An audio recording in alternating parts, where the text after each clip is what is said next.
আনার হতো, এই বেদানাগুলো যদি আমার জন্য দিত, 9টি হতো না, 7টি হতো না, 2টি হতো না, আনার আমি আলীর জন্য যদি হতো একটা না 10টি হইতো। হুজুরে কোন সুবহানাল্লাহ। সালমান ডিগ্রিকে বলে আলী, আমিও তো চিন্তায় পড়ে গেলাম। হঠাৎ করে রহমাতুল লিল আলামিন একটা ঝাঁকা নিয়ে বলে, ও সালমান, যাও না আলীর দরবারে, এগুলো আলীকে জমা দিও। আলীকে বলে রহমাতুল লিল আলামিন হাদিয়া দিয়েছে। আমি বুঝতে পারি না, অবশ্যই এর ভিতরে হিকমত আছে, এর ভিতরে কৌশল আছে, এর ভিতরে কিছু তথ্য জানার আছে। এজন্য আমি 9টা আনার রেখে একটা আনার 10টা আনার একটা আমি চাদরের ভিতরে লুকায় রাখছি হিকমত জানার জন্য।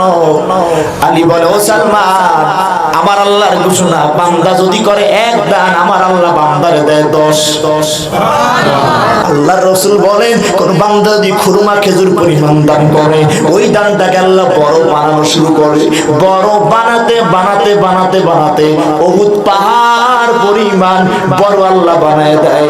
একটা খুরমা খেজুর পরিমাণ দান কিয়ামতের ময়দানে আপনার মিজানের পাল্লায় আমলনামায় উহুদ পাহাড় দান করার মতো সওয়াব আমলনামায় জমা হয়ে যাবে।